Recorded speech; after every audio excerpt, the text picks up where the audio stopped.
Un homme avait 7 fils et il désirait beaucoup une petite fille. Sa femme eut enfin l'espoir d'avoir un nouvel enfant. L'enfant vint au monde et c'était une fillette.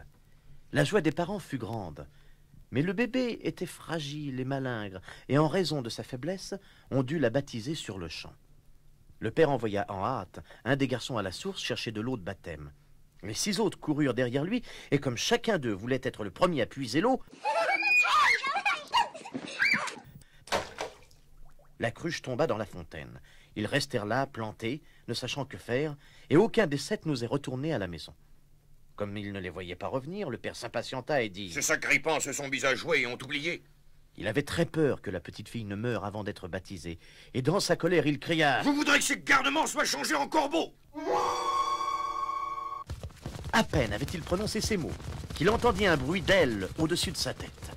Il leva les yeux et vit 7 corbeaux noirs comme le charbon qui s'enfuyaient à tire-d'aile.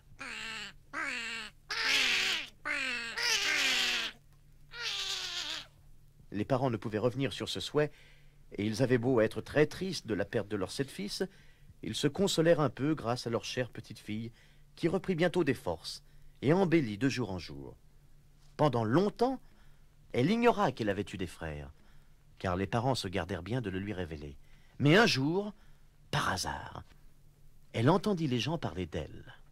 Elle est très belle, c'est vrai. Mais elle est tout de même responsable du malheur de ses 7 frères. Vous avez raison, c'est entièrement de sa faute. Elle en fut très attristée. Alla trouver ses parents, leur demanda si elle avait des frères et ce qu'ils étaient devenus. Les parents ne purent conserver le secret plus longtemps, mais ils lui dirent « Le ciel en a décidé ainsi, et ta naissance n'a été que la cause involontaire de la perte de tes frères. » Restée seule, la fillette ne cessa d'y penser et se persuada qu'il était de son devoir de délivrer ses frères. Elle perdit le calme et la tranquillité et décida de quitter son foyer.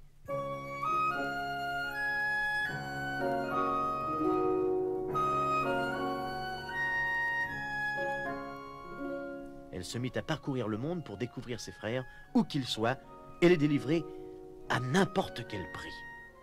Elle ne prit avec elle qu'une petite bague, en souvenir de ses parents, une miche de pain pour quand elle aurait faim, une petite cruche d'eau contre la soif, et une petite chaise pour se reposer si elle était fatiguée. Et elle alla loin, loin, loin, loin, loin, jusqu'au bout du monde.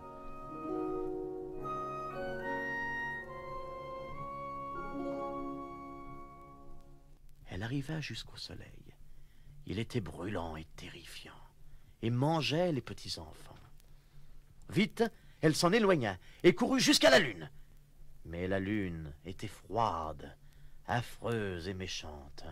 Et quand elle vit l'enfant, elle dit « Je sens la chair fraîche. » Alors elle s'encourut en hâte et parvint aux étoiles qui se montrèrent amicales et gentilles, et s'assirent l'une après l'autre sur la petite chaise.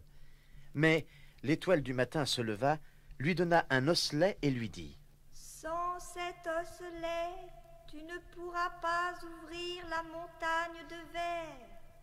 Et dans la montagne de verre sont enfermés tes frères. » La fillette prit l'osselet, le serra soigneusement dans son mouchoir et continua sa route, jusqu'à ce qu'elle arrive à la montagne de verre. La porte en était fermée et elle voulut prendre l'osselet. Mais quand elle dénoua son mouchoir, il était vide. Elle avait perdu le cadeau des bonnes étoiles. Que faire? Elle voulait sauver ses frères, mais elle ne pouvait ouvrir la montagne de verre. La bonne petite sœur prit un couteau, se coupa le petit doigt, l'enfonça dans la serrure et réussit à l'ouvrir.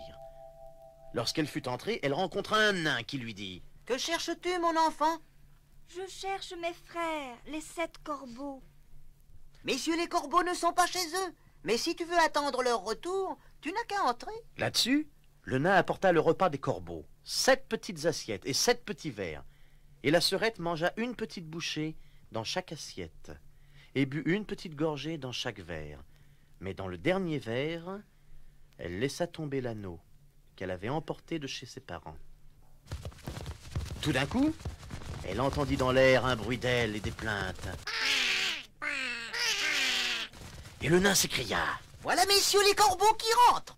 Ils arrivèrent, voulurent manger et boire, et regardèrent leurs assiettes et leurs verres. Alors chacun s'écria.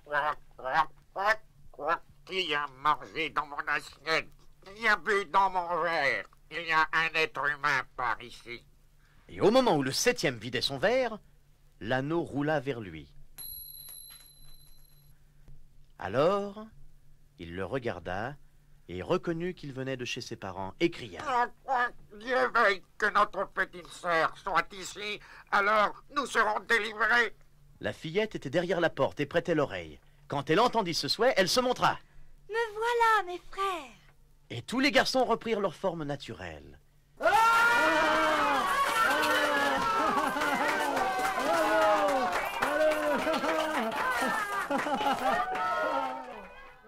Ils s'embrassèrent et se réjouirent et rentrèrent joyeusement chez eux.